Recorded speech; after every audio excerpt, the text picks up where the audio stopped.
a poner la plática para que se vea un poco de luz, porque si no se va a ver todo triste.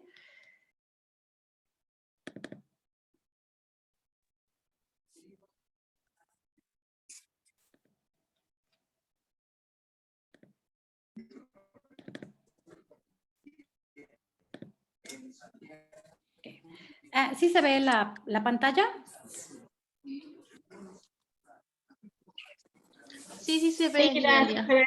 Sí, gracias. No me veo, no sé qué tiene esto, me salí hace rato por eso, pero bueno, no importa. Lo importante es que me puedan escuchar y puedan ver la presentación y bueno,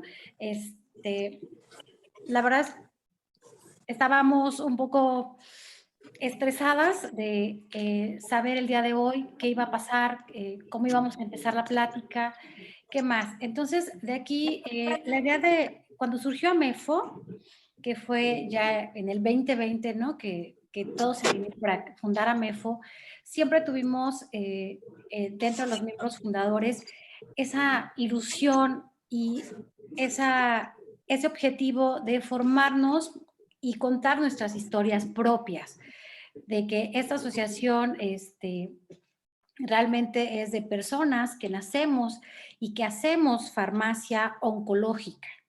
Entonces, para mí, la verdad es que es un gusto estar hoy aquí, aunque no los veo, pero sí sentir, ¿no? Esa vibra tan emocionante que es ser parte de AMEFO. Y bueno, entonces para el día de hoy yo les voy a platicar acerca de principales reacciones adversas por medicamentos por quimioterapia antineoplásica. Entonces, gracias a Jenny, ¿no? Ya que me presentó, y bueno, el contenido de esta plática, para ya el contenido de esta plática, primero vamos a ver unas poco de definiciones: toxicidad cardíaca, toxicidad renal, toxicidad neurológica, toxicidad pulmonar, toxicidad gastrointestinal, alopecia, toxicidad hematológica y reacciones de hipersensibilidad. ¿Ok? Yo...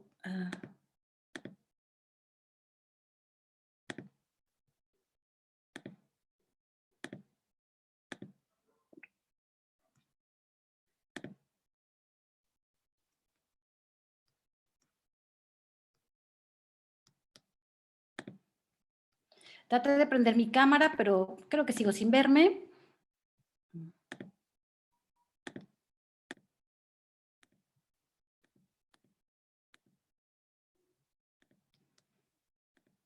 Bueno, ya no me voy a ver el día de hoy, pero vamos a seguir. Entonces, de aquí las definiciones. Entonces, dentro de las definiciones importantes para entender esta parte de la farmacia oncológica y de estas principales reacciones adversas que pueden presentar todos nuestros pacientes que están en tratamiento, de aquí el primer concepto es evento adverso a la medicación.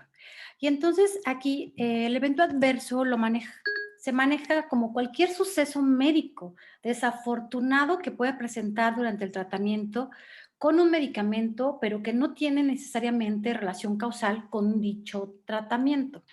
Es decir, puede ser que tengamos una paciente con cáncer de mama que asiste al hospital a aplicación de quimioterapia, pero solamente va al área de quimioterapia ambulatoria.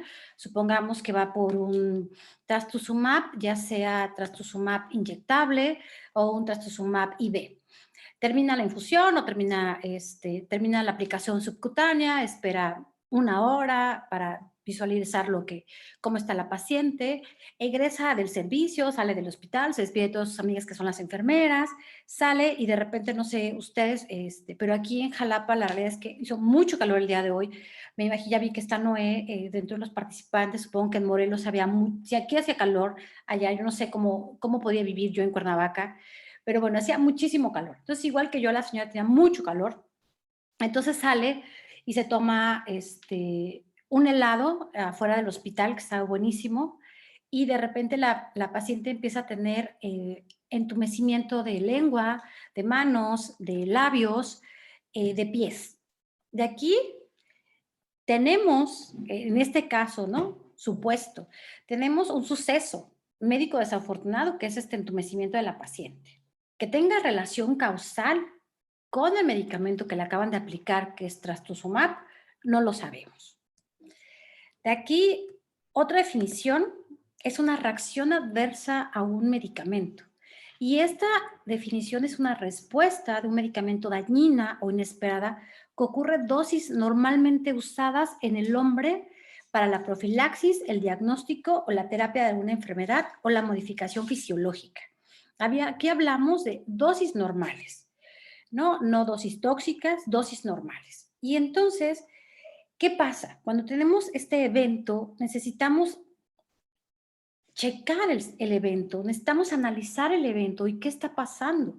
Entonces, hay dos cosas que no se nos tienen que perder de vista. Por un lado, las cuestiones del fármaco, o sea, la dosis que está aplicando el medicamento, la vía de administración del medicamento, el esquema, el sinergismo. Recuerden que muchos esquemas de quimioterapia, lo que se busca es un efecto sinérgico de 2 moléculas o 3 moléculas para atacar la célula tumoral. El paciente, nuestros pacientes de manera específica son pacientes oncohematológicos. O sea, los pacientes oncológicos sí tienen cierta complejidad, pero hablar de un paciente hematológico, la complejidad de este paciente es muy, muy alta. El estado funcional de nuestros pacientes es bastante delicada. La intensidad de los tratamientos, hay algunos tratamientos de oncología y de hematología que son a altas dosis, muchos de hematología en adultos, que son altas dosis y realmente los pacientes lo que buscan es dar una disminución muy grande de células tumorales, pero también eso implica llevar al paciente a inmunodeprimirlos de manera súbita. Y bueno, también hay que checar nuestros pacientes, el estado de los órganos, cómo está. De aquí, yo, por ejemplo, trabajo en un hospital que atiende, es un hospital público y atiende pacientes tanto pediátricos como adultos. Entonces, de pediátricos podemos tener chiquititos de 1 año hasta 18 años, ¿no? Que legalmente son niños, bueno, ya son adultos a los 18, y de adultos podemos tener un adulto de 18, recién cumplidos 18 años, hasta un paciente que puede ser de 80 años. De aquí el estado de los órganos de nuestros pacientes van a cambiar. Y para que hablemos nosotros de una reacción adversa a un medicamento, debe existir este evento adverso a los medicamentos, pero debe existir esta parte de causalidad. En el caso hipotético que les puse hace ratito de trastuzumab, bueno, que la paciente le dio entumecimiento saliendo saliendo de aplicación de quimioterapia y realmente tiene relación causal con la aplicación de trastuzumab, el entumecimiento, o simplemente es otra causa. Y para esto necesitamos hacer un análisis. Y para eso nosotros como farmacéuticos, que aquí nos dibujé, bueno, con la contralínea, hay que checar el medicamento, analizar lo que dice el prospecto del medicamento, ver la bibliografías puede ser en línea, artículos de investigación, libros, decir exactamente a qué nos estamos enfrentando, qué tipo de pacientes estamos atendiendo, las características individuales de nuestro paciente en el que se desarrolló alguna reacción adversa. Y así entonces determinar si existe una reacción adversa a los medicamentos o no. De aquí, el criterio común de terminología de eventos adversos de Estados Unidos, lo que nos dice, hace una categoría de estos eventos adversos. Y bueno, aquí lo tienen en pantalla y algunos, alergia, inmunología, neurología, renal, genitourinaria, la que hematología tenemos mucho es sangre, ¿no? Tenemos mucha toxicidad de aquí en la sangre. La cuestión dermatológica, la piel, gastrointestinal.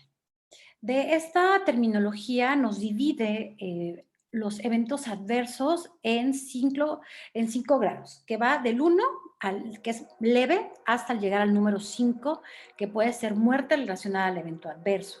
La 4, ya se me fue, 4 amenaza la vida del paciente, la 3 es un grado grave, la 2 un un grado moderado, y el grado 1, que es un grado leve. De aquí existen artículos de investigación, donde, bueno, aquí en México yo no he encontrado alguno, pero sí existen alrededor del mundo eh, publicaciones lamentables de muertes relacionadas a un evento adverso por quimioterapia del paciente.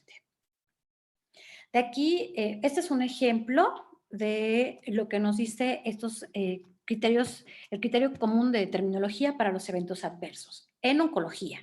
Entonces, uno, por ejemplo, la diarrea, de aquí no los veo en pantalla, pero de aquí, si pueden imaginarse, todos en algún momento de nuestra vida hemos tenido diarrea. Sería ilógico que alguien no haya tenido. Entonces, grado 1, que creo que todos lo hemos pasado, es un incremento más o menos de 4 deposiciones al día, sí creo que todos hemos tenido. El grado 2, que es un incremento de posiciones de 4 a 6, pero de aquí ya necesita el paciente, necesita soluciones intravenosas y puede no interferir con las actividades diarias. En un grado 3 estamos hablando de un aumento de posiciones diarias, estamos hablando que el paciente tiene que ya interfiere totalmente con su actividad y necesita hospitalizarse. Si el paciente en este grado 3 no se interna, puede llegar a un grado 4, donde ya se compromete su vida. O sea, se compromete la parte de, si no tiene, o sea, imagínense, un paciente que tenga 10 deposiciones diarias, que no vaya al hospital, que nadie, absolutamente nadie en su casa, tenga líquidos, está perdiendo electrolitos, está perdiendo sodio, está perdiendo, bueno, aparte de toda la parte de líquidos, no tiene. Entonces, compromete muchos órganos de este paciente. Si todavía en este grado 4, el paciente, por ejemplo, nosotros, bueno, yo que estoy en Veracruz, bueno, en Jalapa, ¿no? Que es Veracruz, es un estado muy grande, o sea, muy largo. De aquí podemos tener pacientes tanto del norte como del sur del estado. Y no solamente de las ciudades principales, sino de comunidades que están de 3, 4 horas después de una ciudad. Entonces hablamos de pacientes que pueden hacerse 8 horas para llegar al hospital. 8, sí, más o menos 8 horas. Entonces, si tenemos un paciente con grado 3, ¿no? Que ya su familia se preocupa y por alguna cosa se retrasa o no tiene auto propio o no tiene auto propio, tiene que conseguir un boleto de ADO, tiene que llegar a la ciudad y ser atendido, obviamente puede llegar en consecuencias fisiológicas que comprometen la vida. Gracias a Dios todavía no hemos tenido ningún paciente que ha llegado a la muerte, pero podría pasar. La toxicidad cardíaca, de manera ya como específica, ¿no? Dentro de los puntos, la toxicidad cardíaca, bueno, es un corazón muy lindo, lleno de medicamento, y bueno, de aquí tenemos dos grandes apariciones, una temprana y una tardía. La temprana es frecuente y reversible, sin embargo, la tardía es frecuente y es irreversible. De aquí el medicamento, ¿no? Hasta lo puse aquí en la fotito, el medicamento así súper, ¿no? Y que todos lo que nos dedicamos a onco, a farmacia oncológica siempre, ¿no? O sea, el medicamento así más cardiotóxico, doxorubicina. Y siempre, ¿no? Doxorubicina. Todos los antraciclinas, doxo, epi, daunorubicina, todas las antraciclinas pueden tener toxicidad cardíaca. Otros, los taxanos, Pacli, Doxetaxel, que los utilizamos todos los días, de eso vivimos, pues, son cardiotóxicos. De aquí, no todos los pacientes tienen el mismo riesgo de que aparezca alguna toxicidad cardíaca. Puede ser algún paciente que le dan antraciclinas y le va súper bien y no tiene ningún problema. Los factores de riesgo, la edad, superior al 70, o sea, señores, o sea, pacientes ya grandes, o niñitos, chavitos de menores a 15 años, que nosotros tenemos población pediátrica, pacientes que estén recibiendo radioterapia, pacientes con exposición previa a antraciclinas, es decir, que por alguna razón haya estado en la Ciudad de México o en otro hospital y llega aquí a Jalapa y tengamos que atender al paciente, el médico oncólogo tiene que checar si tuvo exposición a otras quimioterapias y cuál fue. De aquí los pacientes normalmente refieren la quimio roja. Entonces se habla de de doxorubicina o de epirubicina. Cardiopatía previa, obviamente entre mayor edad es mayor riesgo. Ya se me fue, hipertensión arterial, diabetes mellitus, y aquí la dosis acumulada de doxorubicina es súper importante y un factor de riesgo así, súper, para que nuestro paciente pueda desencadenar un problema cardíaco a causa de la quimioterapia. La prevención, bueno, son dosis mensuales, fraccionamiento de las dosis mensuales y administración en la prolongación. Y aquí puse dos que son así, los reyes para prevenir nuestra toxicidad cardíaca, y de repente los vemos en los esquemas. Nosotros que les digo que tenemos población pediátrica, regularmente los médicos, los oncólogos o los hematólogos pediatras regularmente nos dan esquemas de quimioterapia con doxorubicina, pero siempre con cardioxane, que es un protector cardíaco. De algunas pacientes con cáncer de mama también las tenemos. También otro medicamento que se utiliza cuando tenemos pacientes con factores de riesgo es la doxorubicina pegilada. Bueno, aquí dice que es liposomal pegilada, que lo que hace es tener moléculas de grasita y de azúcar alrededor de la molécula de doxorubicina, y lo que hace es prevenir esta toxicidad cardíaca que podría provocar la doxorubicina normal. Otra, antes de terminar la toxicidad cardíaca, las pacientes antes de recibir anticuerpo monoclonal específico, trastuzumab y pertuzumab, el médico siempre les tiene que, bueno, lo podemos ver nosotros con nuestros oncólogos, normalmente les van a pedir un estudio de FEBI, que es para ver cómo está su fracción ventricular izquierda del corazón y saber si es una paciente apta y va a tolerar el anticuerpo monoclonal, porque también podría provocar una toxicidad cardíaca. Por otro lado, la toxicidad renal, aquí puse un riñoncito todo lindo. La toxicidad renal, tenemos tres medicamentos así que se les tienen que venir a la mente cuando les hablen de toxicidad renal. Uno, cisplatino, otro metrotexate y la otra ifosfamida. Del cisplatino, la manifestación clínica, bueno, de aquí algo importante, tal vez como farmacéuticos, y siempre estamos en la farmacia o estamos en pase de visita, o puede ser que estemos en la central de mezclas, de repente se nos olvida, ¿no? O decir, bueno, no hacemos, en mi caso, ¿no? Que mi primera formación soy QFB, ¿no? Que puedo decir, podría estar en el laboratorio, decir, no me gusta estar en el laboratorio, sin embargo, me sirve conocer los datos del laboratorio y conocer que si tenemos bajo de sodio, bajo de magnesio, incremento de urea, creatinina en sangre, y nuestro paciente está utilizando cisplatino, lo más probable es que tenga una toxicidad renal por el cisplatino. Para eso sirve tener como una, no solamente quedarnos en nuestro espacio de ver los medicamentos y qué bonito cisplatino y ahora me llegó de uno, me llegó de otro, no. Sino hay que ver, o sea, hay que ver nuestro entorno o el entorno del paciente en conjunto. ¿Qué esquema le están dando? ¿Qué laboratorios? ¿Qué es necesario? Y qué, o sea, qué puede provocar nuestros medicamentos en el paciente. Metrotexate es otro medicamento que puede causar toxicidad renal. De aquí la deshidratación, la oliguria o la aniuria. De aquí quiero, no sé, no digo que no los veo, y eso tal vez lo que de repente nos hace falta vernos, o sea, no los veo. Pero de aquí, cuando ustedes vayan a pase de visita, ya sea con adultos, en el área de adultos o en el área de pediatría, normalmente cuando tenemos paciente, y eso es regular, ¿no? Por regla, tenemos paciente con metrotexate y las enfermeras están cuantificando, o sea, el volumen de orina. ¿Qué cantidad, qué volumen está orinando el paciente? Porque si tiene metrotexate, se puede precipitar y quedarse en riñón, en nuestra nefrona, ahí se va a quedar los metabolitos inactivos de este metrotexate. La ifosfamida también tiene de aquí puede ser una disfunción tubular, la incidencia es de 5 a 33, y de aquí la ifosfa, la mayor parte de la manifestación clínica es en niños. Los factores de riesgo, el metotrexate, importantísimo. De repente, nosotros, bueno, creo que excepto los ricos, ¿verdad? Pero de repente nos quedamos sin abasto de Bicarsol, y es decir, si no tienes Bicarsol, el niño no se interna. Y no se interna para esquemas de metotrexate. ¿Por qué?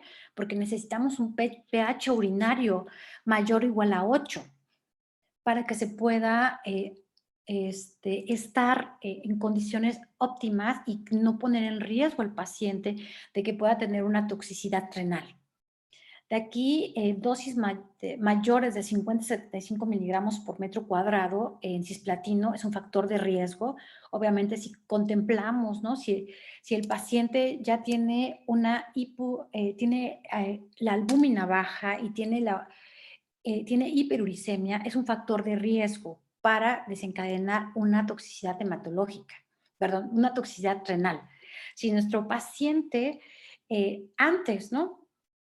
Por ejemplo, hablamos de un paciente de 75 años, la función renal ya no va a estar normal, ya va a estar un poco baja. Entonces, ese es un factor de riesgo para que nuestro paciente pueda tener una toxicidad renal. La falta de hidratación, ¿no? Que no se lo puedan checar. De aquí, el tratamiento previo con fármacos nefrotóxicos, algún antibiótico, puede ser vancomicina, o que haya tenido una infección X y le hayan dado vancomicina al paciente o algún otro medicamento nefrotóxico. Y la dosis acumulada de ifosfamida de 60 gramos por metro cuadrado en chiquitos de 5 años. De aquí la prevención, aquí no estoy haciendo promoción de ninguna marca, pero normalmente esto lo vemos mucho en los pediatras, igual, ¿no?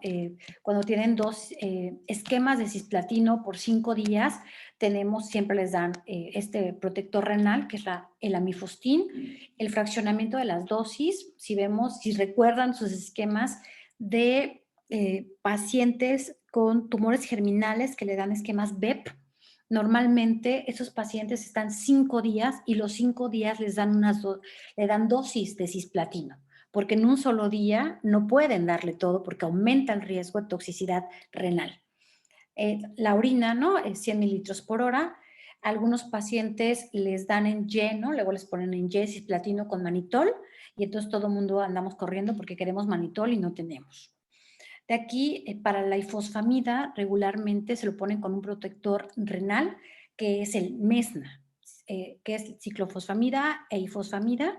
Normalmente se los dan con este protector renal.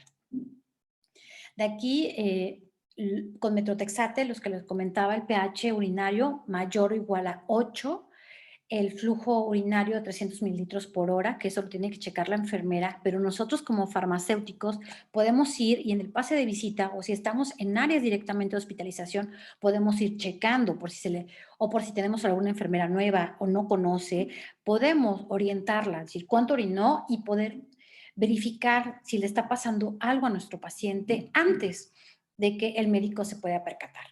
De aquí de la ifosfa, la alcanización e hidratación es súper importante.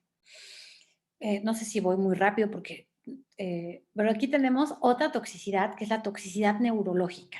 De la toxicidad neurológica tenemos varios medicamentos implicados en este tipo de toxicidad neurológica. Uno son los alcaloides de la vinca, que puede tener neuropatía periférica y autónoma, la ifosfamida a dosis altas, encefalopatía aguda, el metotrexate intratecal, ¿no? Que nuestros chiquitos y nuestros pacientes adultos regularmente con leucemia están en este tratamiento, les pueden dar mielopatías transversas, que es dolor de espalda, parestesis, paraplegia y disfunción vesical. Entonces, la realidad es que cuando un paciente llega al hospital para un tratamiento de quimioterapia, ¿no? Aparte de quimio, radio y cirugía, ¿no? Depende de lo que le den o si le van a dar concomitante. Entonces, lo que sí es que ponemos en riesgo en mucho al paciente. Y de aquí otros también con toxicidad neuropática, el cisplatino, los derivados de platino. Y el caso que yo les decía hace ratito es oxaliplatino, Y de aquí el oxaliplatino puede desencadenar neuropatía sensorial periférica. Después, puede causar toxicidad neurológica y de manera específica. Si un paciente, por ejemplo, un paciente con cáncer renal que estuvo en hospitalización con Folfox, ¿no? Un esquema de Folfox, fluoracilo oxaliplatino, fluoracilo oxaliplatino, me falta uno que es ácido folínico, lo tiene, sale del hospital y el paciente igual se toma un helado y se empieza a tener adormecimiento, entumecimiento de labios, manos, lengua y temblores, lo más probable es que tenga que regresar al hospital de manera urgente porque tuvo neuropatía sensorial periférica. De aquí, tal vez, bueno, ha sido un sueño para mí, creo que también para Sandy, de repente poder ser farmacéuticos, no solamente, bueno, en mi caso, ¿no? Que me toca hacer de repente más cuestiones administrativas, quisiera, ¿no? Quisiera en un momento orientar al paciente, de decirle, sabes que nuestros pacientes, ¿no? ¿Cuántos pacientes con oxaliplatino tenemos? Y realmente decir, ¿no? Darles una orientación de qué pueden hacer, decir, o sea, decir, bueno, por ejemplo, de repente Jalapa hace frío, hace calor, pero siempre, ¿no? Que vayan cubiertos, que vayan con una mantita, una cobijita, que no toquen nada frío, que si hace mucho calor, no tomen agua fría, porque les puede desencadenar esta neuropatía sensorial y llegaría, o sea, el paciente entraría al hospital nuevamente, pero en una condición que compromete su vida. De los taxanos, igual paclitaxel, y bueno, el paclitaxel es dosis limitante por neurotoxicidad, y de aquí, si vemos, ¿no? Nosotros en la unidad de farmacovigilancia del hospital hemos detectado de repente cuando se les pregunta a las pacientes que han tenido, y sí refieren, ¿no? Hormigueo en manos y pies, y es muy, muy frecuente, artralgias, mialgias, muy, muy frecuente en nuestras pacientes. La citarabina intratecal, bueno, de aquí aracnidoiditis, ¿no? Puede presentar. La verdad es que esa yo nunca la he visto, nunca me han reportado, ni tampoco yo he visto esta parte con citarabina. De aquí los factores de riesgo, ¿no? Para neuropatía. Para neuropatía, Perdón, mande. no te la han reportado porque les dan en la intratecal, les dan un corticosteroide. Para eso es el corticosteroide. Se lo dan antes. Ajá, o en la triple intratecal le dan citarabina y le dan su hidrocortisona, y por eso es que tú ya no ves la aracnoiditis, pero esa es la función de la hidrocortisona, prevenir esa inflamación. Ok. ¿Vale? Gracias.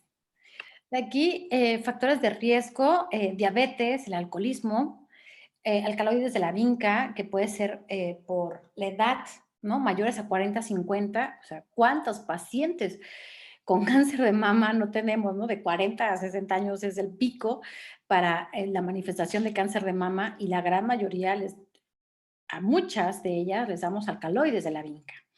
Cisplatino, lamentablemente también el sexo femenino nuevamente está relacionado con la parte de aparición de toxicidad neuropática. El paclitaxel en dosis mayores de 175 miligramos por metro cuadrado cada 3 semanas. La prevención, evitar obviamente fármacos neurotóxicos cuando estén en tratamiento oncológico, alcanizar la orina nuevamente para la ifosfamida, el oxaliplatino y paclitaxel, prolongar la administración, hacerla, por ejemplo, oxaliplatino 4 horas, paclitaxel igual 4 horas. Y de manera específica del oxaliplatino, evitar el frío en los pacientes. O sea, que toquen un barandal frío, que tomen agua fría, que tomen un hielo, que tomen un helado, terminando la aplicación de oxaliplatino. De aquí la toxicidad pulmonar, igual ahorita Sandy ahorita nos cuenta, pero el medicamento así más, que se ve tan pequeño, tan simple, uno lo ve y hasta le tengo cariño, La bleomicina. La bleomicina es el medicamento que puede tener mayor toxicidad pulmonar y de aquí puede ser tos, tos seca, disnea, cianosis, fiebre y la incidencia es 10%. Es inusual, es esporádica, yo la verdad es que nunca tampoco la he visto, y de aquí puede progresar a fibrosis pulmonar.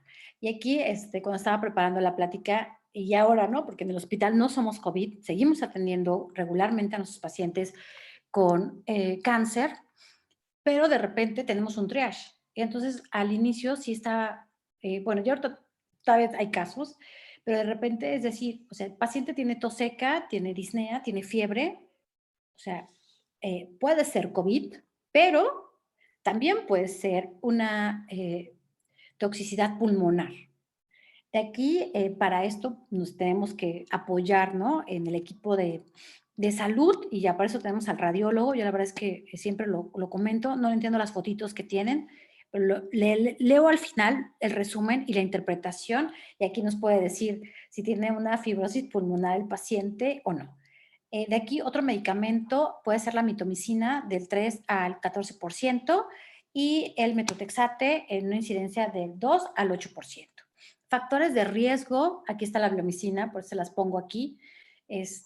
La bleomicina en dosis acumulada de 450 a 500 unidades internacionales, pacientes mayores de 70 años, pacientes con disfunción renal, pacientes que también tengan enfermedad pulmonar, que te puedan tener EPOC, pacientes que hayan fumado o pacientes, por ejemplo, de aquí, muchos pacientes que toda su vida han cocinado con leña o puede tener un factor de riesgo y radioterapia concomitante. La prevención, lo que nos comentaba Sandy, protector con corticosteroides y la administración de bleomicina previo a cisplatino. Y se recomienda la bleomicina en infusión continua, no en infusión continua, no en bolo. De la toxicidad gastrointestinal, pues un estómago muy lindo, y de la toxicidad gastrointestinal es, por ejemplo, aquí en la unidad de farmacovigilancia del hospital, es de la que mayor parte tenemos. Y de aquí, la diarrea sí tenemos ciertos pacientes que presentan diarrea, es sobre las células epiteliales intestinales. Tenemos el ácido el fluoracilo, perdón, el fluoracilo, el inotecan y el inotecan con capecitabine, bueno, es limitante, o sea, la diarrea puede ser limitante para disminuir la dosis o quitar este medicamento del esquema del paciente. Los factores de riesgo, obviamente, si el paciente ya tiene alguna enfermedad intestinal, tiene una ingesta adecuada de fibra. De aquí algunos fármacos que le puedan, aparte, ¿no? De quimioterapia, pueden afectar al paciente y crearle mayor predisposición para tener diarrea. O aquí alguna infección con Clostridium o alguna infección con alguna otro tipo de bacteria. La prevención, obviamente evitar cafeína y aquí decía etanol, supongo que es etanol, sí, etanol. Y bueno, algunas médicos, bueno, aquí depende, nosotros la verdad es que no lo hemos todavía homogenizado en el hospital, la administración de atropina previa a inotecan. De aquí el estreñimiento lo vemos igual, alcaloides de la vinca y el cisplatino. En alcaloides de la vinca se recomienda la hidratación y el cisplatino, el consumo de verduras, frutas y cereales. Otros factores de riesgo de algunos podrían ser otros fármacos que están utilizando algún tipo de laxantes, opioides, antihipertensivos y de aquí del estreñimiento, otra cosa importante, no lo maneja, no está aquí en la lámina, pero algo muy importante, regularmente la premedicación de los pacientes puede ser con algún medicamento, estos inhibidores de 5-TH, ondansetron, granisetron, regularmente tropicetrón en algunos casos, palonosetron. Depende estos medicamentos, ¿no? Y aparte le damos tratamiento oral, tabletas a los pacientes y tratamiento intravenoso para el día de la aplicación de quimioterapia. Estos medicamentos pueden causar estreñimiento por sí. Entonces, en este caso, hay que analizar los casos de estreñimiento, si tenemos algún paciente con alguna reacción, ver si depende realmente del medicamento oncológico o puede ser de la premedicación que le están dando a este paciente. De la mucositis, bueno, aquí hay este es el grado 1, ¿no? Que vemos un grado leve, eritema, vemos un poquito inflamada. Bueno, la mucositis es una inflamación de todo el tracto gastrointestinal, desde la boca hasta el ano. Y bueno, el eritema es el grado 1, es leve, se ve un poco inflamado. El grado 2 ya se ven un poco de ulceraciones y bueno, el paciente necesita comida sólida, ya se ve un poco más, no se ve tan leve, es moderado. Podemos tener un grado 3 que es grave, es una dieta líquida, entonces aquí vemos ya unas ciertas ulceraciones más grandes del paciente. El paciente textual no puede comer, todo es así con popote y poquito, y podemos tener un grado 4 que compromete la vida del paciente porque no tolera la vía oral. Y entonces, así como está la boca, aquí están imágenes de boca, puede estar todo el tracto gastrointestinal de nuestros pacientes.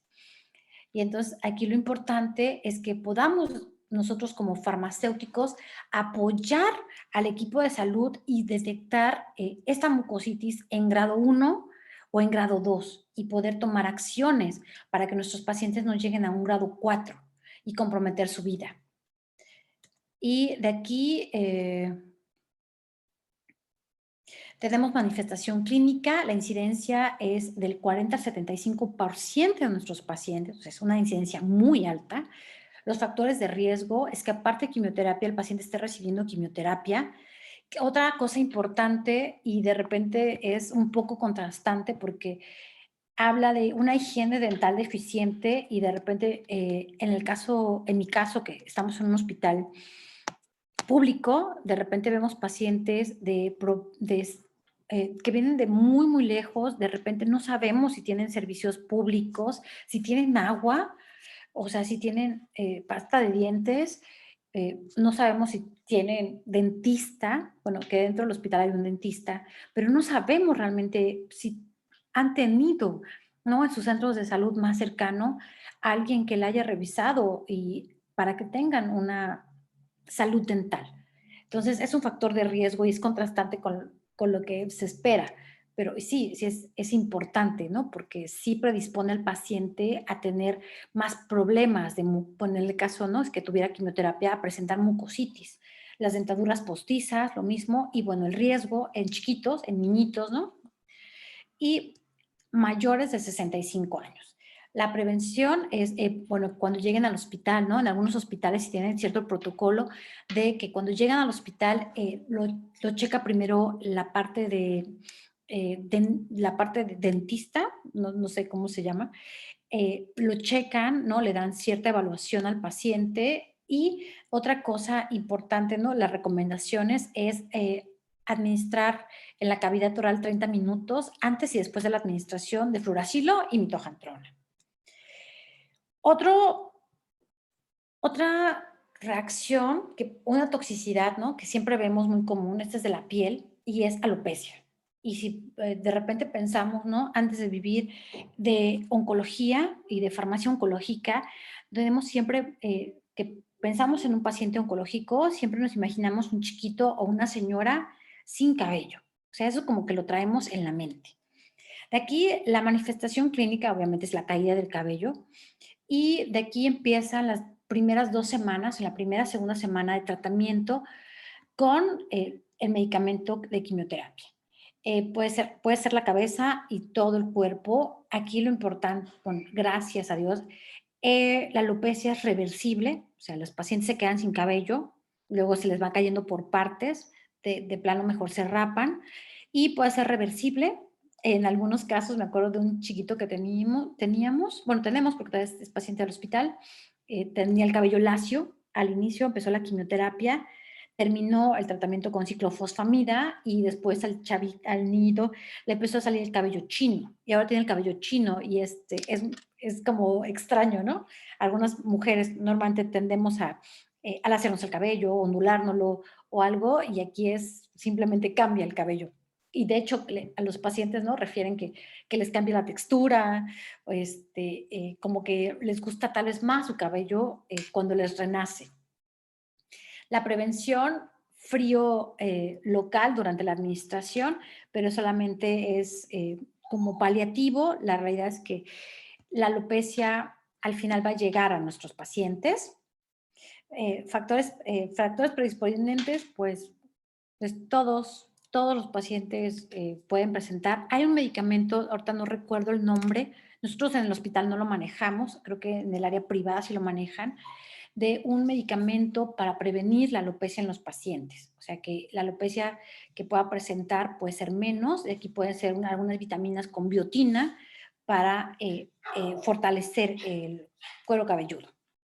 La toxicidad hematológica en nuestros pacientes oncohematológicos es muy, muy frecuente, es transitoria, es reversible, sin embargo, puede llegar un riesgo de infecciones cuando hablamos de un paciente que llega inmunocomprometido y que está fuera de la ciudad, que llega y que puede en el transcurso del viaje puede infectarse con algún virus, alguna bacteria, algún hongo, y cuando llega, ¿no? Y todavía que llegue con neutropenia si llega con neutropenia febril, bueno, ya tiene un foco, pero aquí el problema más frecuente que se tiene para checar a estos chiquitos, normalmente en los pediatras, es neutropenia afebril, o sea, que tengan 0 neutrófilos casi, bueno, no sería apto, no convive con la vida, que tenga cantidades muy bajas de neutrófilos y que no presente fiebre, ahí que esté en su casa, ¿no? Porque el chavito pues no se siente mal. Eso es un factor importantísimo para la clínica, ¿no? Que deben ir pero corriendo. Fenómenos hemorrágicos, ¿no? Ya estaríamos hablando de que tiene niveles de plaquetas súper bajos el paciente y empiezan a tener hemorragias externas. Esas se ven. El problema es las internas, las que no se pueden ver. La anemia de los pacientes, y lo que sí nos ha tocado ver es pacientes con neutropenia febril o neutropenia febril que se ponen muy, muy, muy graves. La recuperación puede ser 3 semanas o puede ser más tiempo. Ahí. De aquí los factores de riesgo, el fármaco por sí, ¿no? Las antraciclinas, las alcalinas, los antifolatos principalmente pueden causar este tipo de toxicidad hematológica, la desnutrición, la insuficiencia renal, la insuficiencia hepática, y de aquí las células de médula ósea normalmente son las más atacadas, ¿no? Por la parte de los medicamentos antineoplásicos, toda esta parte de los neutrófilos, las plaquetas, los eosinófilos, los linfocitos, regularmente los eritrocitos, ¿no? Porque luego bajan, por eso tienen anemia los pacientes. Sí, son muy predisponentes, o sea, son células que regularmente son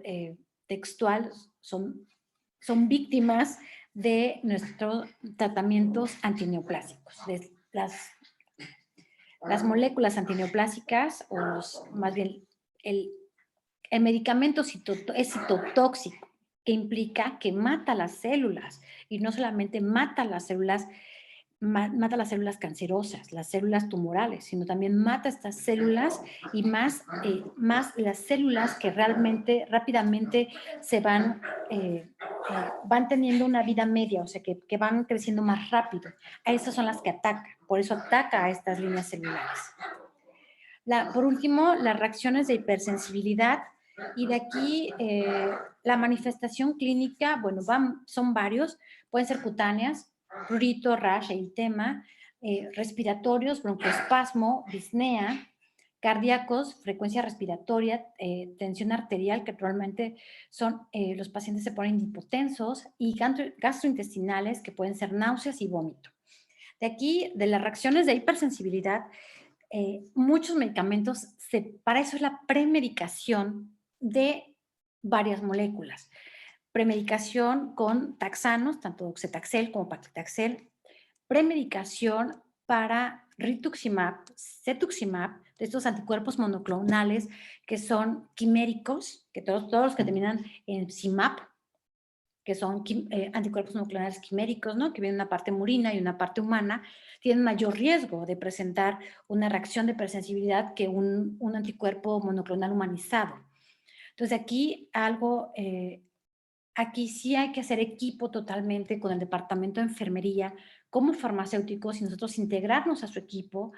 Aquí nosotros, por ejemplo, en el hospital, cuando yo empecé hace varios años, las enfermeras ya llevaban una bitácora donde solamente en quimioterapia ambulatoria, donde ellas anotaban cualquier reacción que presentaba el paciente. Y regularmente son reacciones de hipersensibilidad. Entonces, de aquí, ellas, la verdad es que me adoptaron y todo el equipo, ¿no? Ya nos hemos combinado para poder distinguir cuáles sí, todavía de repente si tenemos ciertas discusiones del protocolo de atención, estas manifestaciones y cómo el actuar del médico, pero de aquí como farmacéuticos podemos nosotros hacer, por ejemplo, en el hospital, eh, homogenizar la premedicación de los pacientes que tengan Paclitaxel o Doxetaxel. Y de aquí, ¿qué factores de riesgo? Algunos medicamentos derivados del platino,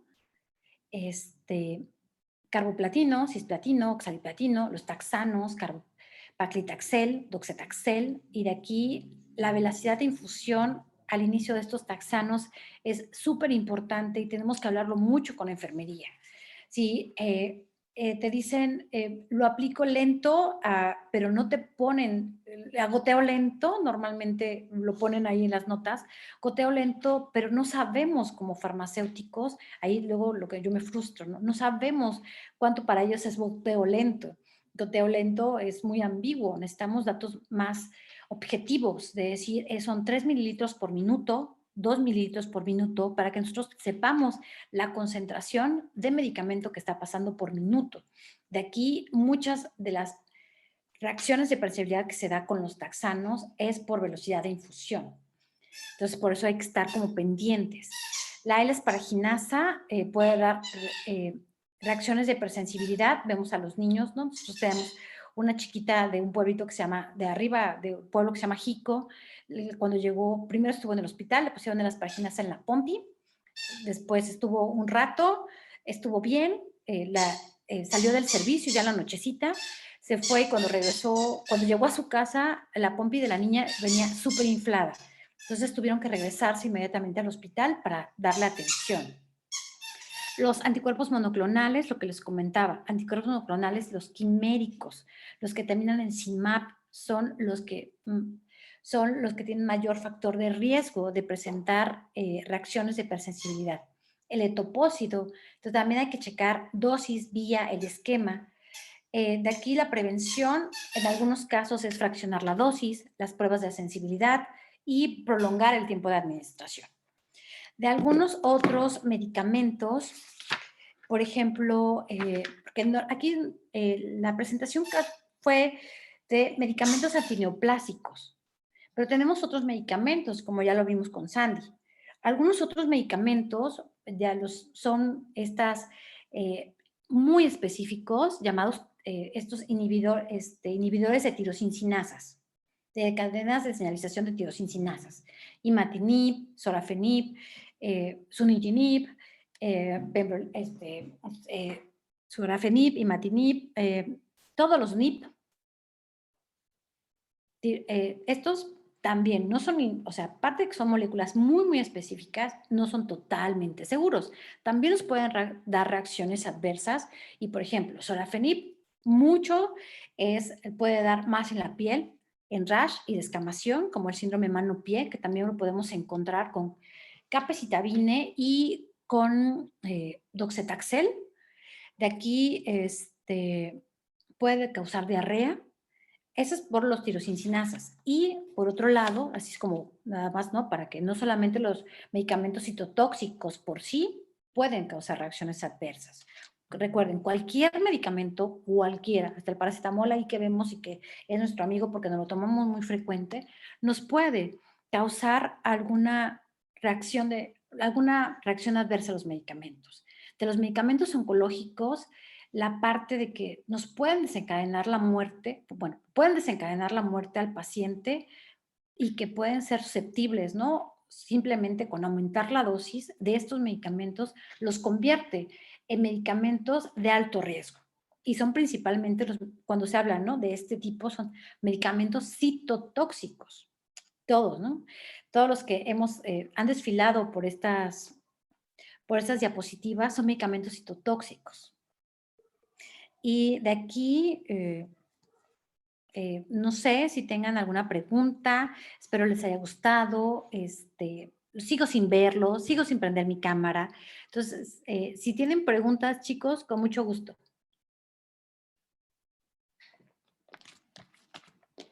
Ahí si quieres ir viendo el chat, hay algunas preguntas que me querrás corregir o ampliar algo de lo que ya estuve tratando de contestar. Y pues muchas gracias, estuvo muy, lo hiciste tan sencillo, parece tan sencillo. Eso es Ay, Dios, a ver, es que no, la verdad es que, a ver, la primera. Igual y ya abran su cámara para que... Yo sigo sin ver, sí, ábranla porque yo no los veo, tan siquiera para conocerlos, caray. No sé qué le hice a mi cámara.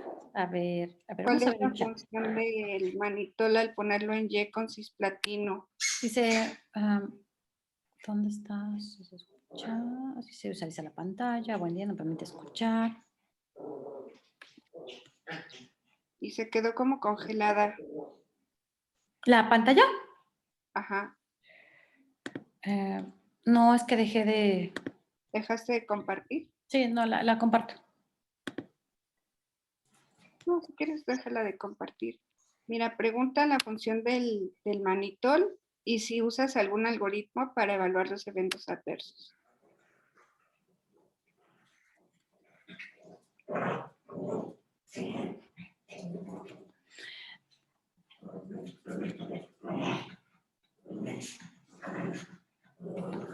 ¿Sí nos escucha, Sida? Sí, es que las estaba leyendo. Ok.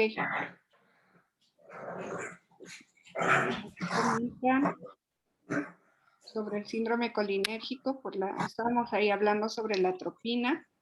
¿Cuál es la función del manitol en ponerlo en Y con cisplatino? Ajá. Como un diurético osmótico.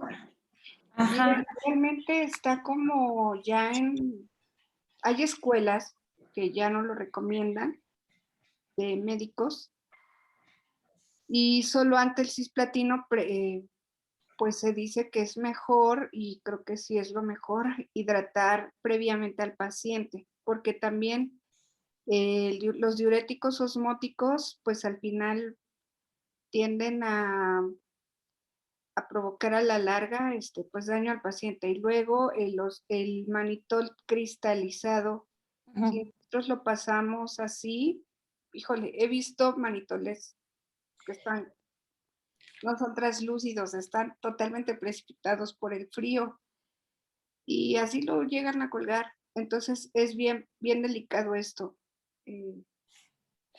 Exacto, dice Erika, mucho cuidado con el manitol. Sí, Si bien los equipos de infusión tienen un filtro de 15 micras, pues luego no se llega a filtrar muy bien y puede ocasionar mayor daño que beneficio, ¿no? Solo si hay ciertas escuelas de médicos que todavía lo recomiendan, pero en las guías recientes pues está mejor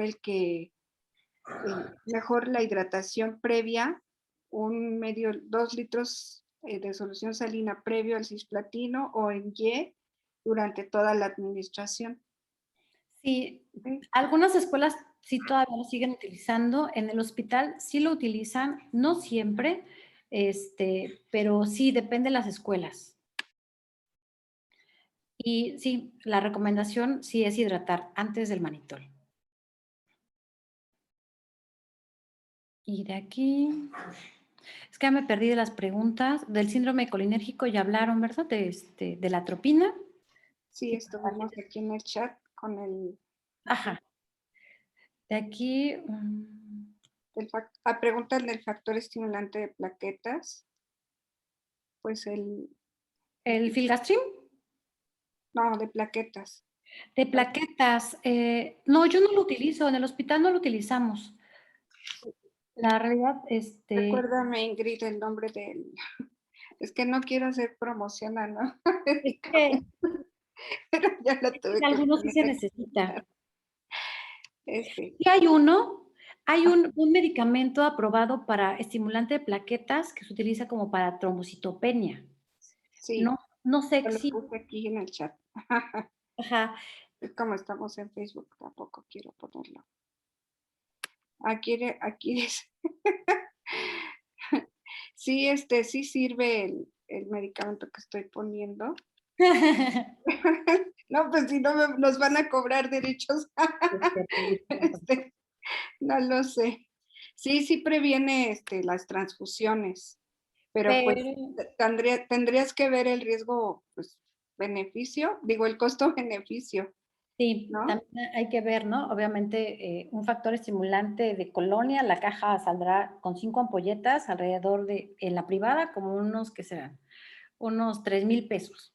Entonces, si hablamos de un medicamento como factor estimulante de plaquetas, sí, yo creo que ha de estar como unos 5,000 pesos más o menos, Sí, porque estamos hablando aquí, de medicamentos biológicos.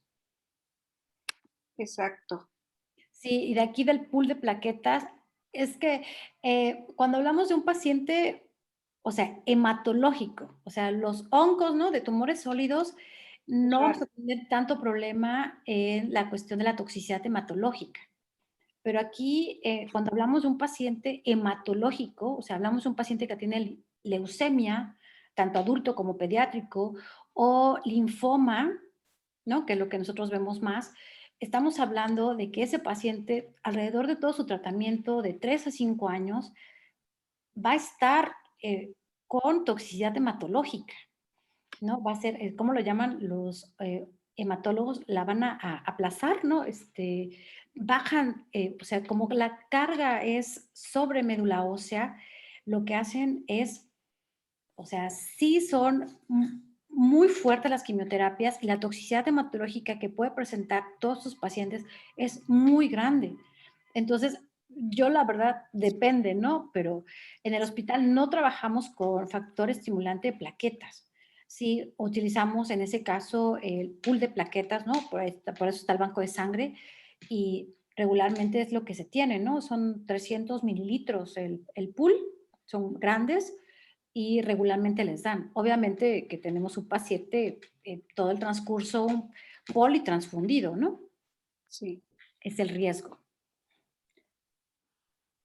Preguntaba Pili, Ah, de es que Mérida. Mérida, qué bonito, ¿cómo está el clima por allá? no, Este, no veo. que si reportas todas las RAM o solo No, seleccionas las RAM para reportar. la realidad, Híjole, les voy a contar, ojalá pudiéramos reportar todo, ¿no? ojalá pudiéramos reportar todas y la realidad es que no. La unidad de fármaco vigilancia en el hospital la empezamos en 2010, ¿no? Ya tiene un rato. Y fue por decía es otra historia, ¿no? Pero tuvimos una reacción que al final fue un error de medicación y de aquí sí tuvimos allí algo importante y empezamos, no reportamos todas, lo que sí tenían, bueno, tenemos, han pasado varias épocas. Ahorita actualmente reportamos las reacciones de hipersensibilidad que comprometen la vida de los pacientes, las reportamos. Reportamos mayormente, bueno, tenemos varios médicos ya aliados a nosotros.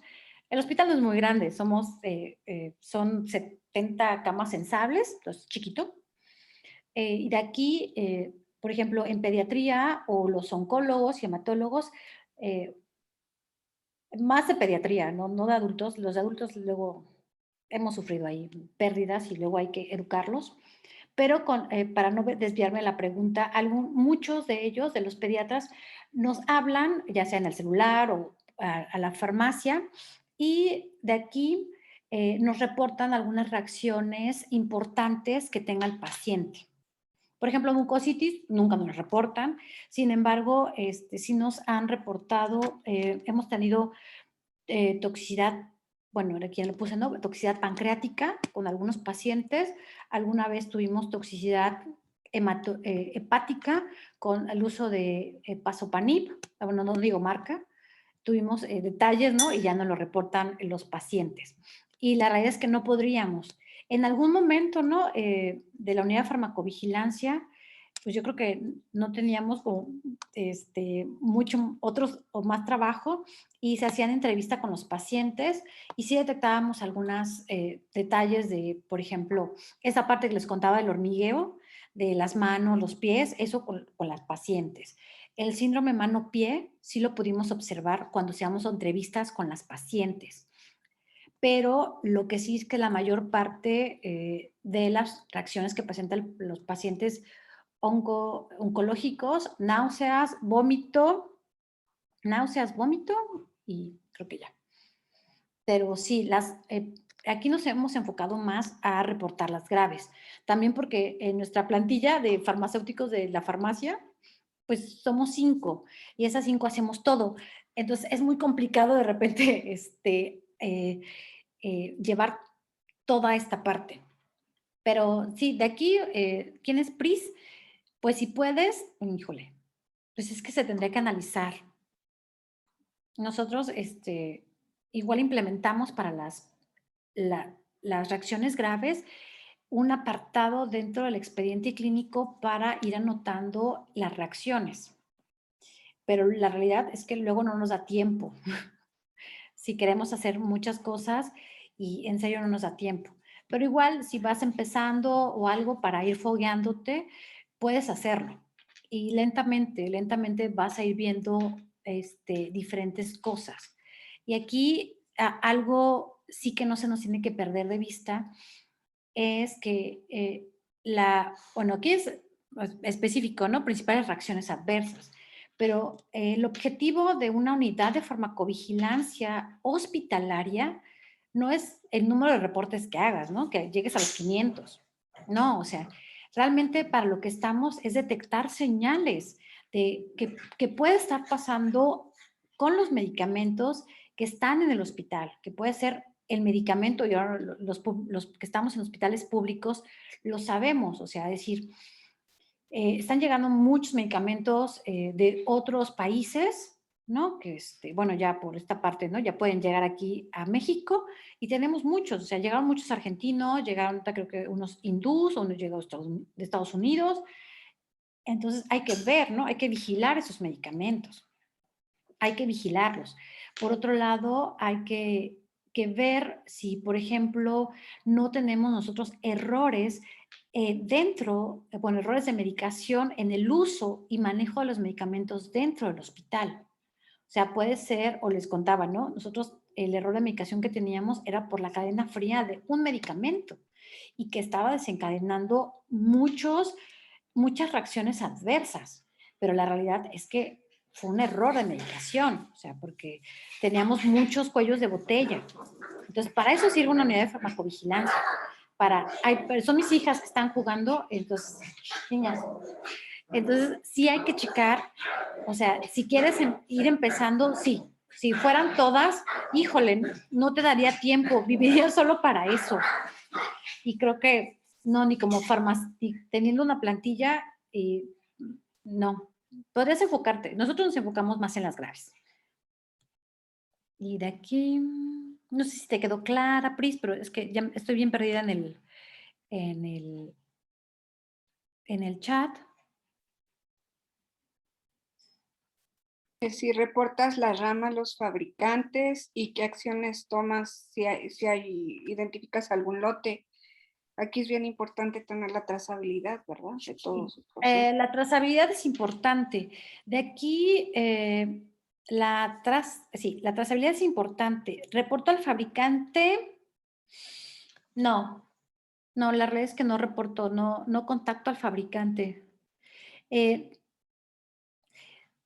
de aquí algo importante. Antes de llegar a que nos dé una reacción adversa a un medicamento, nosotros lo que sí hemos implementado mucho es sí muchas líneas de acción, pero sobre la compra de medicamentos oncológicos. Entonces, ahí tuvimos un detalle, ¿no? Hace muchos años.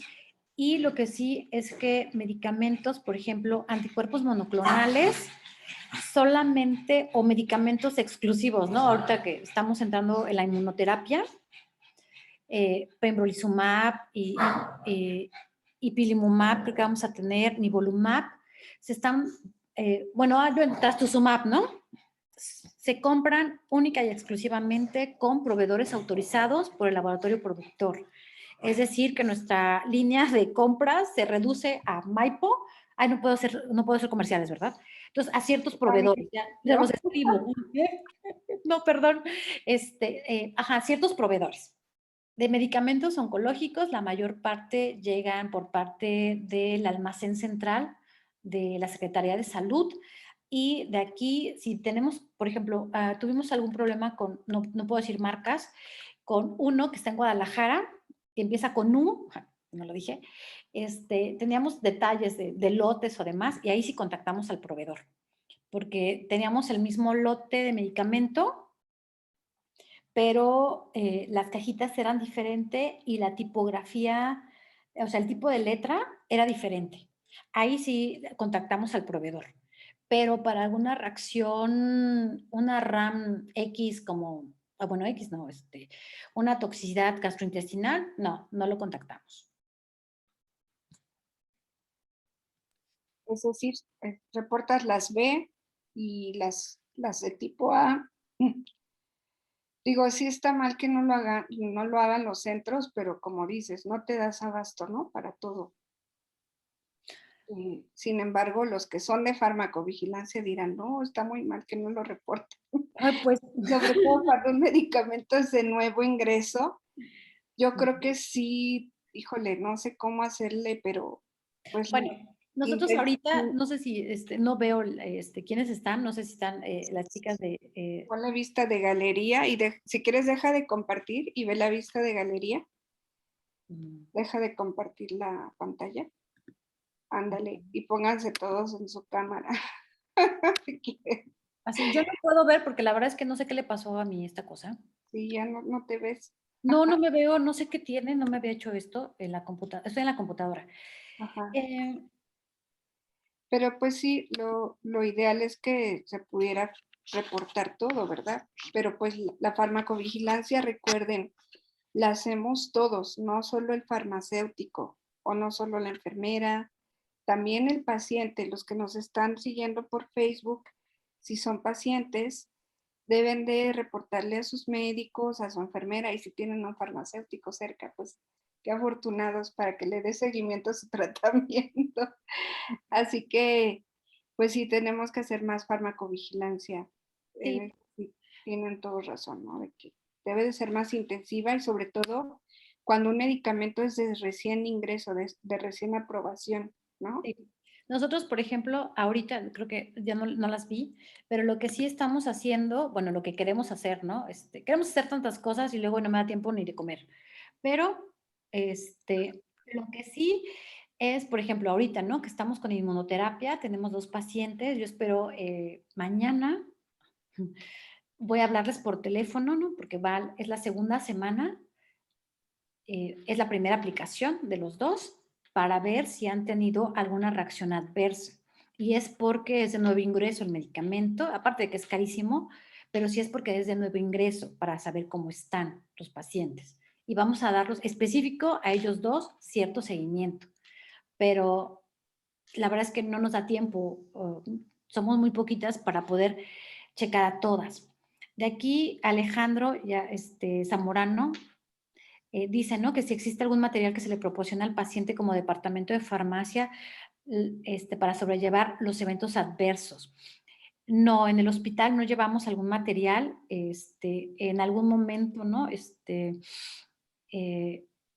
Sí lo hemos pensado, ¿no? De hacer más una educación sanitaria con los pacientes, como en otros países, de que puedan conocer los eventos adversos que le pueden pasar, ¿no? A los que están expuestos ellos y que se nos, no solamente para notificar, realmente es para poder intervenir como farmacéutico en el equipo de salud y poder canalizarlo a tiempo, a poco tiempo con el médico. Para eso podría servirnos, pero no, no lo tenemos. Tal vez en algún momento, ¿no? No pierdo la esperanza de que podamos hacerlo a los pacientes. De aquí, Catalina, se toman acciones internas en cuanto a lotes, marcas de medicamento que presentan reacciones adversas recurrentes o solo que COFEPRIS emita algún boletín.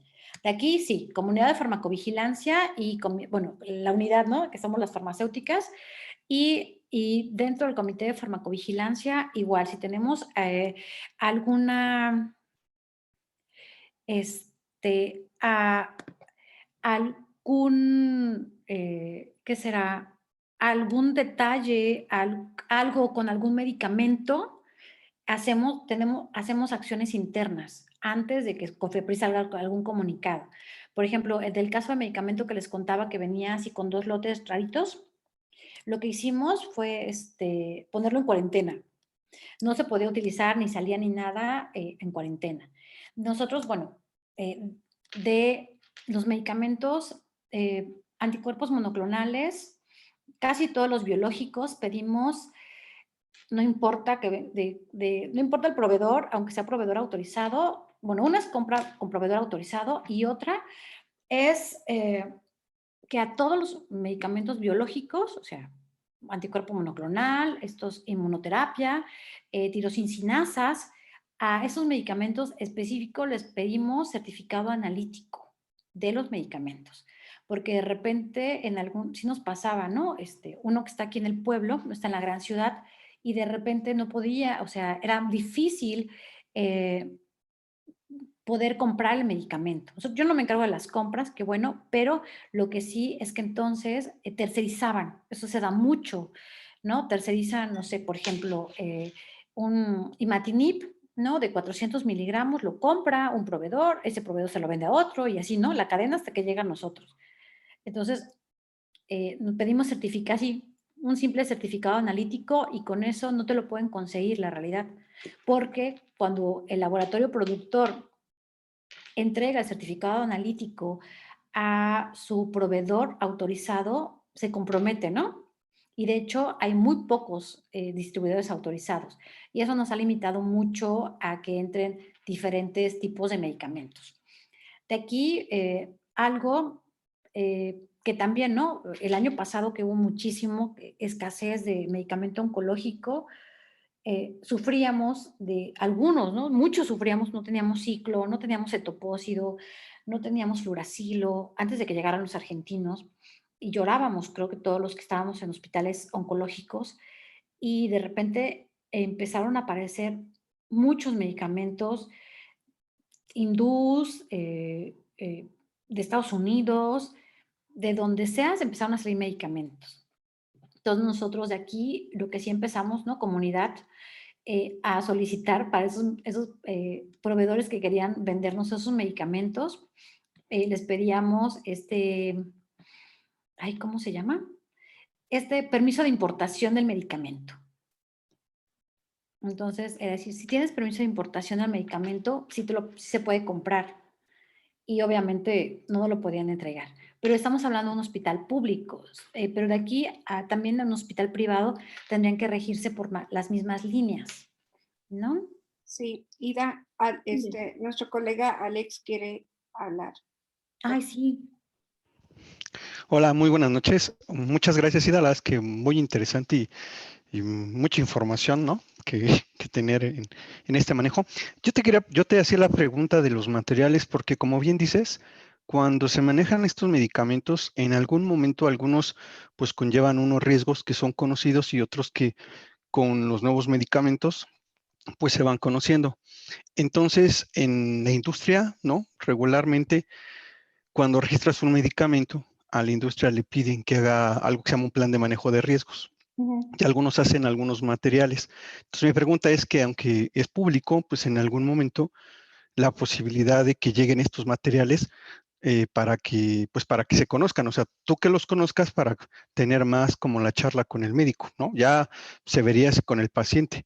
Entonces, pero ahorita confirmas, ¿no? Que precisamente este acercamiento a veces es un poco complicado por el tipo de institución y por, bueno, diferentes políticas que haya, ¿no? Entonces, por eso era mi pregunta de, pues si esos materiales existen, porque al interior de la industria, pues se piden, ¿no? Y la realidad es que, pues, el uso de los medicamentos regularmente, pues se hace en hospitales donde están los pacientes con cáncer, ¿no? Que es más en público, que sabemos que hay en privado, pero el grueso es en público. Entonces, por eso decía que si había como ese contacto, aunque bueno, ya lo aclaraste hace un momento. Y yo te quería preguntar, ¿no? Bueno, si quieres un comentario de eso, sería bueno. Y la otra es que hablabas del etiquetado de estos nuevos medicamentos que llegaban, ¿no? Si llegan en español, bueno, pues no hay tanto problema. ¿Cómo le has hecho? ¿Cómo has manejado cuando han llegado pues, medicamentos bajo otro idioma, ¿no? Posiblemente, pues, bueno, entre las recetas médicas, pues te hace un poco políglota, pero evidentemente, pues uno no sabe muchos idiomas, ¿no? ¿Cómo lo has manejado? Porque al final del día, pues tú formas parte pues, de esa dispensación. ¿Cómo lo has sobrellevado el que lleguen medicamentos, pues en otro idioma? Eh, pidiendo el permiso de importación de los medicamentos. Ok, Entonces, esa parte, por ejemplo, sí nos ha evitado mucho, porque sí, de verdad, el año pasado sí había, bueno, yo tenía como más en radar muchos medicamentos que empezaban a llegar por el desabasto que había, tanto o sea, en los hospitales públicos como en privados. O sea, la realidad es que todos sufríamos, ¿no? Porque no había medicamento. Pero los ahorita, ¿no? No voy a hacer comercial, ¿no? Pero la realidad es que el gobierno federal a los hospitales públicos nos ha dado medicamento y la mayor parte son del laboratorio argentino y vienen de español. Y en algunos otros, ahorita vi un etopósido que viene de Estados Unidos, pero sí viene en español etiquetado. Los hindús también vienen etiquetados en español, ¿eh? Sí, todos.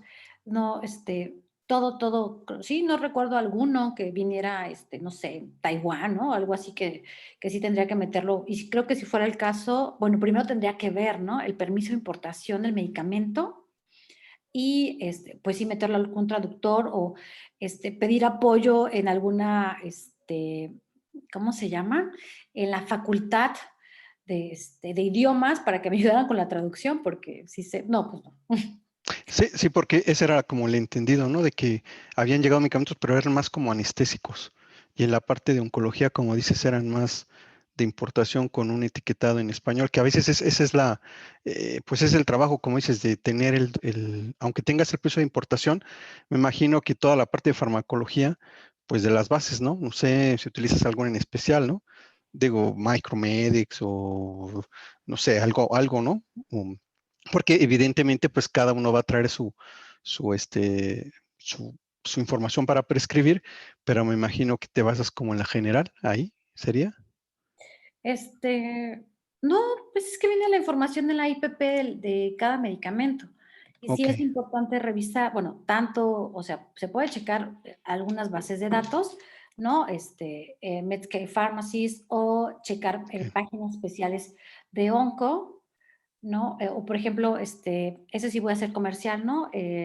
Tenemos del Lexicom, tenemos léxico. un drug, ¿cómo se llama? Un handbook solamente de oncología, pues ahí nos basamos mucho de los medicamentos. Pero de aquí, sí, recuerden, ¿no? Cada medicamento que se tiene, se puede tener diferentes características para la administración o simplemente a otro tipo de diluyente, por ejemplo, algo X, omeprazol, ¿no? Que de repente tenemos tantas marcas mexicanas y podemos tener algún omeprazol que tiene un diluyente con ácido ascórbico y algún diluyente que no tiene ácido ascórbico.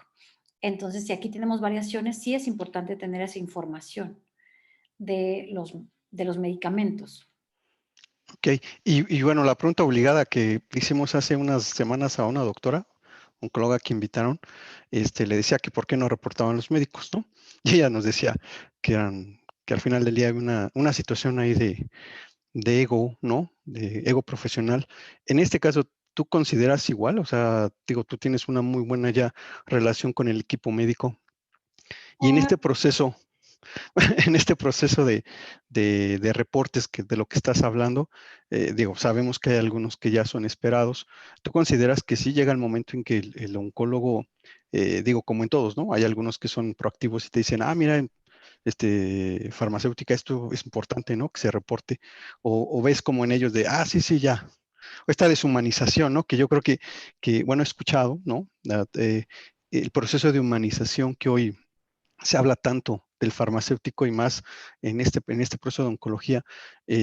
¿Tú ves esa situación con el médico que a veces no es como, o hasta de la enfermera, ¿no? Que te puedan decir, oigan, esto es importante reportarlo? ¿Tú lo consideras ahí como un reto importante que sigue siendo para el farmacéutico? Digo, ya sabemos que es por falta de tiempo, recursos XX, ¿no? Todo esto del reporte.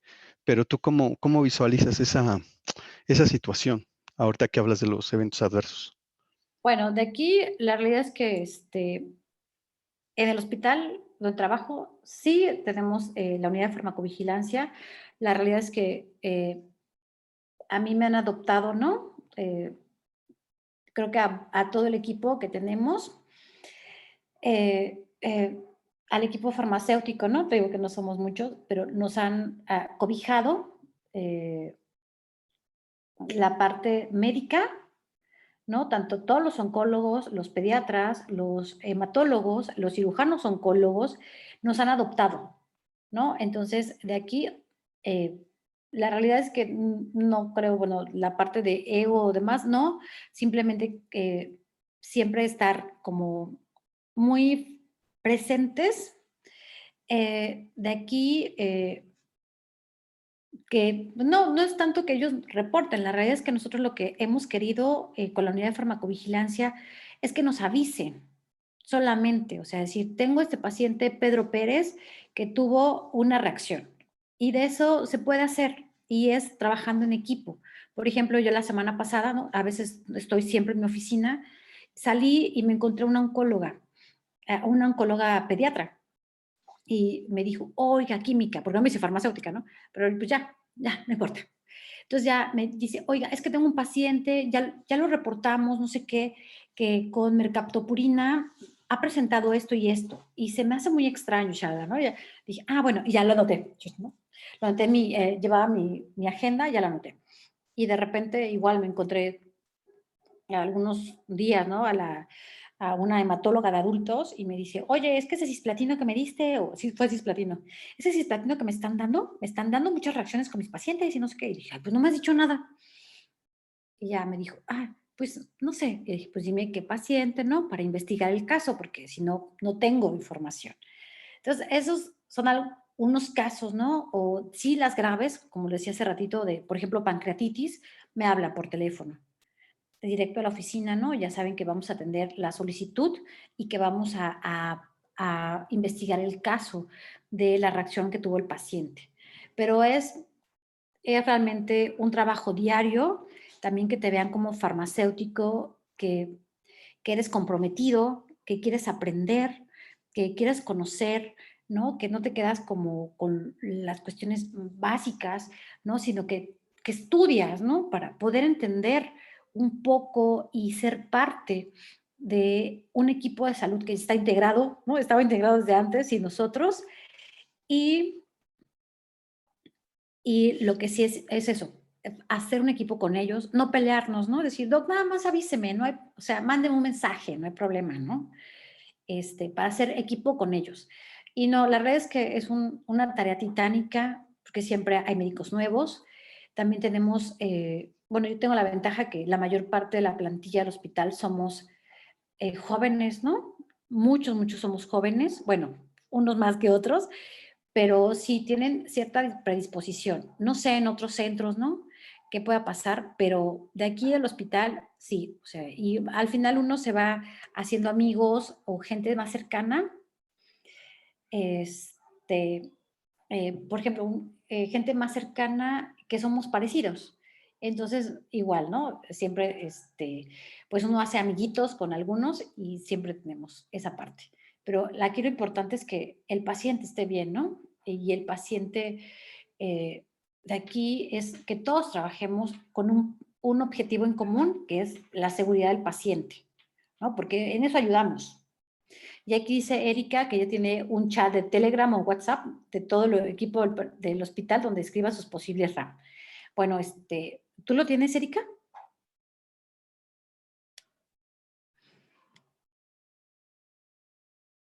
Ay, hola, perdón. Hola. Sí, en el hospital donde trabajaba sí lo teníamos.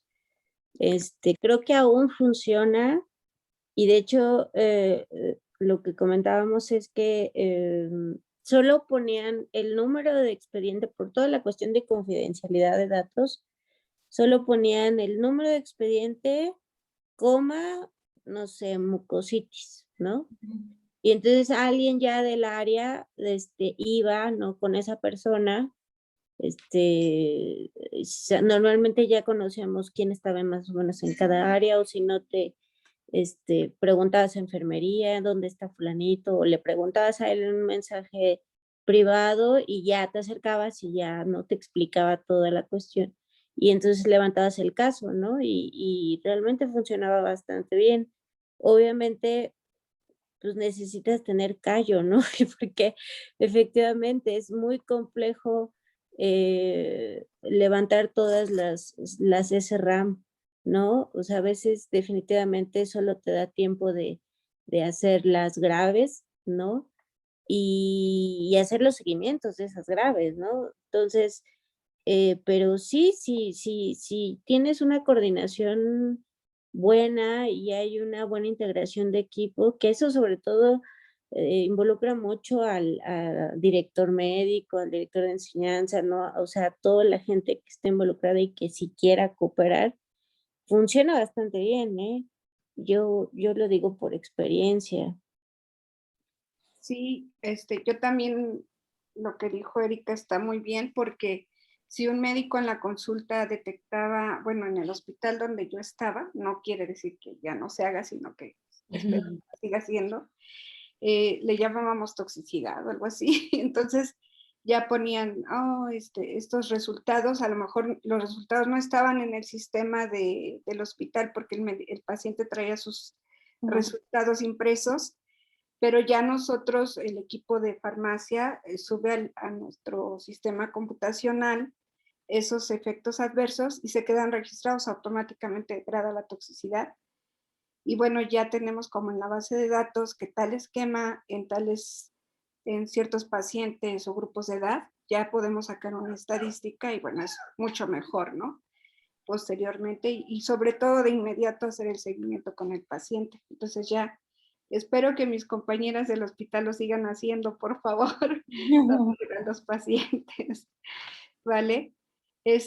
Bueno, chicos, creo que gracias, Ida, por toda la información, muy bonita la plática. Vamos a hacer una pausa para nuestros amigos, despedir a nuestros amigos del Facebook, porque tenemos votaciones para los socios que estamos aquí en el Zoom, ya que vamos a ver lo de las fechas del Congreso y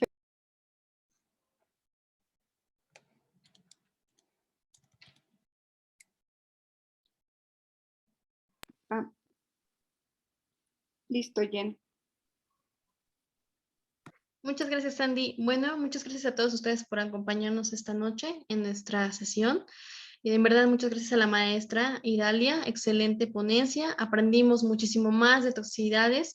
Es realmente un tema muy, muy amplio.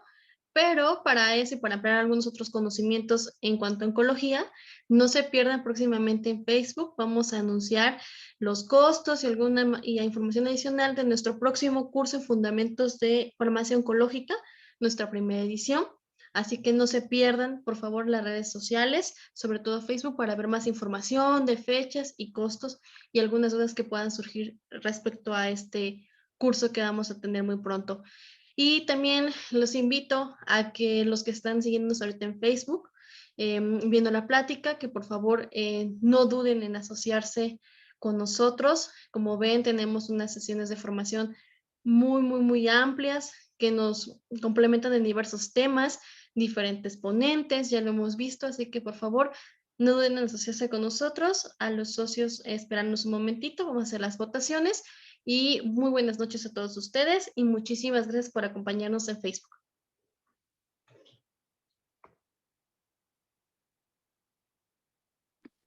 Listo. Pues ahora vamos a poner la votación. Ay, va a aparecer para que vayan anotando. La primera, ¿puedes leerlas, Jenny, las preguntas? Sí, claro, Sandy. Esto es para ver lo del el congreso que vamos a realizar. ¿Qué fechas son de su preferencia para el primer congreso de farmacia oncológica a distancia y presencial para quienes gusten viajar a la ciudad de Cuernavaca, Morelos? La primera opción que tenemos es del 7 al 9 de octubre.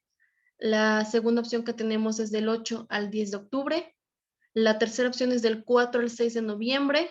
Y la última opción que tenemos es del 5 al 7 de noviembre. La segunda pregunta que tenemos aquí en nuestra breve encuesta es: ¿asistirás al primer curso online de introducción a la farmacia oncológica organizado por AMEFO? Las fechas propuestas son 4 para no hacerlo tan pesado el curso, que serían 22, 29 de mayo, así como el 5 y 12 de junio. Y va a tener una duración a partir de las 9 de la mañana hasta las 14 horas. Y los costos aquí, como vemos, es antes del 15 de mayo para ustedes que son nuestros socios. Serían socios de MEFO del 2020 y 2021, 1,500, y los que son socios de este año, 2021, 2,000. Y los que no son socios sería de 3,000 pesos. Así que, por favor de realizar la votación.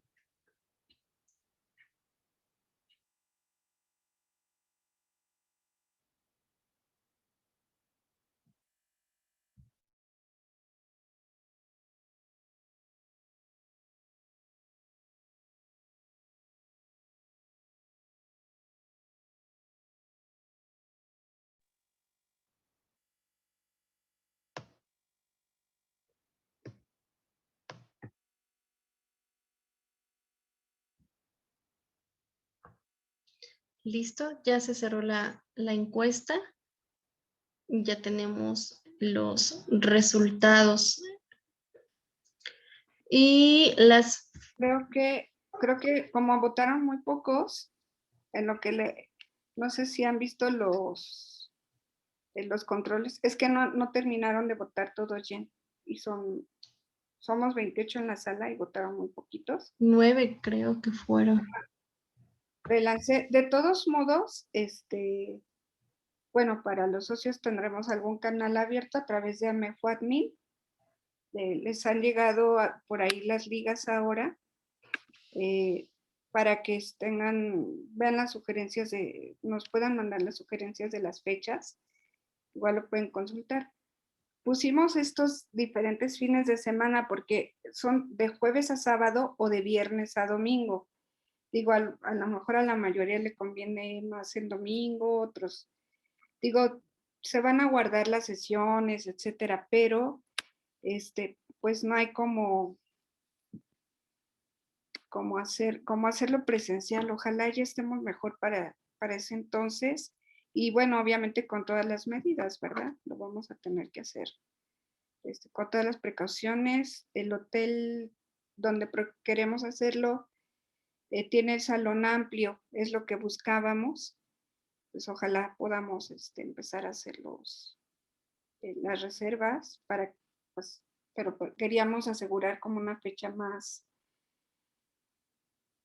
asequible para todos. Por eso es que los quisimos tomar en cuenta en esta decisión y ya para empezarnos a mover para apartar el congreso.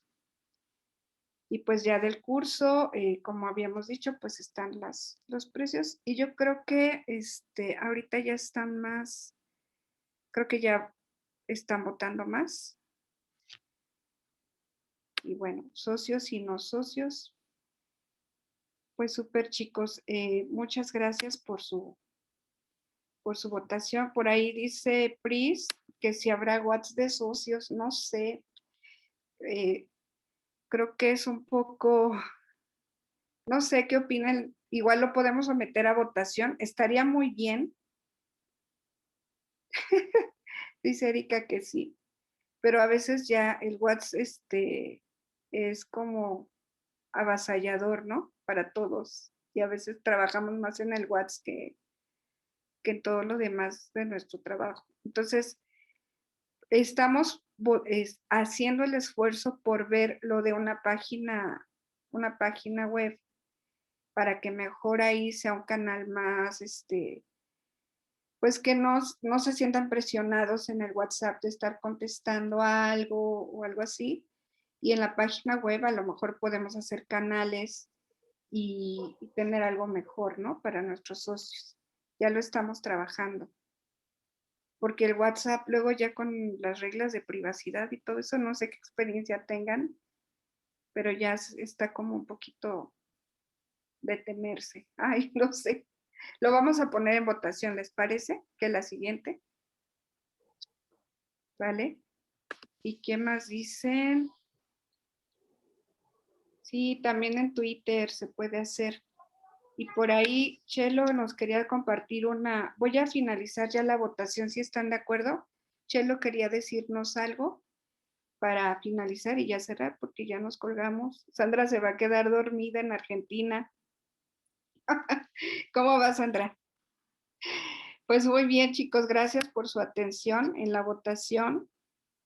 Y y bueno, pues quisimos darles este espacio del Zoom ya más dedicado a ustedes que han tenido la molestia de acompañarnos como asociados. Yo creo que creo que aquí ya quedó más adecuado si están conformes con esta forma de que estamos llevándolo, estamos aprendiendo obviamente. Y bueno, pues vamos adelante. Consuelo quería compartir algo ya para finalizar la sesión. Una experiencia sobre reacciones adversas. Sí, hola, buenas noches. Bueno, me tocó trabajar para un laboratorio como representante médico, para el laboratorio A, con el medicamento A. Me toca ir a hacer promoción a un hospital y el jefe del servicio me dice, ¿sabes qué? No quiero tu medicamento porque ocasiona reacciones adversas. Y yo, ok, ¿me permite el reporte, por favor? Pues pídeselo al responsable del área, ¿no? Ahí voy con el médico responsable, me dice, sí, algo escuché, pero no me entregaron ningún reporte. Vamos con el área de enfermería. Vamos al área de enfermería. Para esto, este hospital tiene su área de farmacovigilancia, ¿eh? Entonces, a mí me llamó mucho la atención la situación ya llegar al área de enfermería, en donde las enfermeras se voltean a ver y me dicen, pues es que no se levantó un reporte como tal. Ahí está la información en el expediente de la paciente. Me dan el expediente de la paciente, lo empiezo a leer. Para empezar, la reacción no había sido en ese año. Y en ese año, no es, en el año en el que había sido la reacción, había sido un año antes. En ese año, el medicamento que yo llevaba a promover, pues todavía no salía, ¿no? Y me dieron la oportunidad de platicar con la paciente, era una pequeñita, y con su papá se sabía de memoria el expediente de la niña. Y bueno, ¿esto a qué me llevó? Me llevó a varias cosas. Una, a darme cuenta que el tipo de reportes que se hacen para la industria a veces no son lo que nosotros como farmacéuticos que estamos viendo pacientes. No coinciden algunas cuestiones, ¿no? Para mí lo importante era ver, pues, que no hubiera pasado más allá, ¿no? La reacción. Otra cosa que me llamó mucho la atención fue el hecho de que el área de farmacovigilancia del hospital no se hubiera enterado. Y lo otro, pues, es el hecho de que al revisar el expediente de la paciente, me di cuenta de que cuando presentó la reacción no había sido premedicada.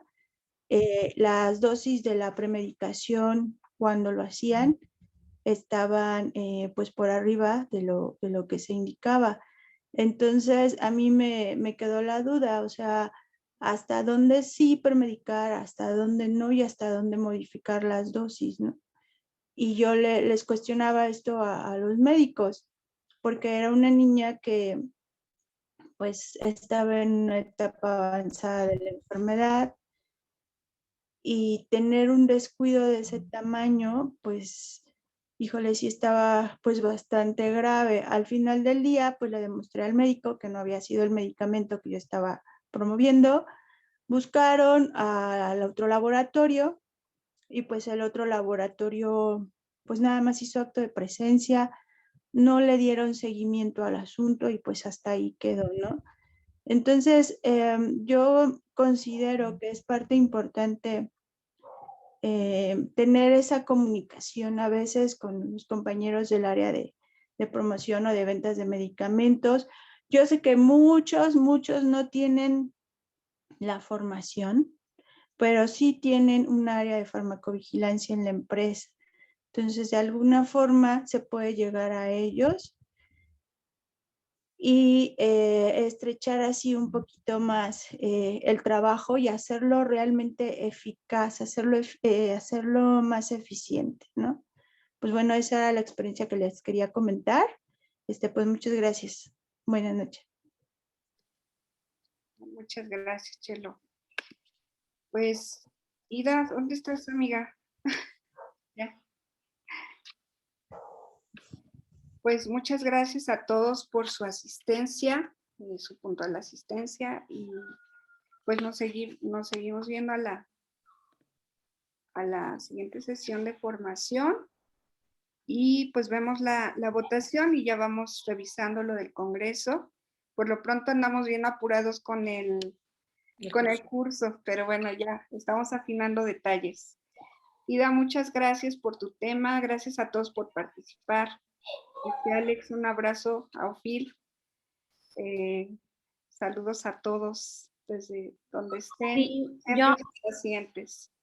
Acuérdense, su paciente es primero, ¿vale?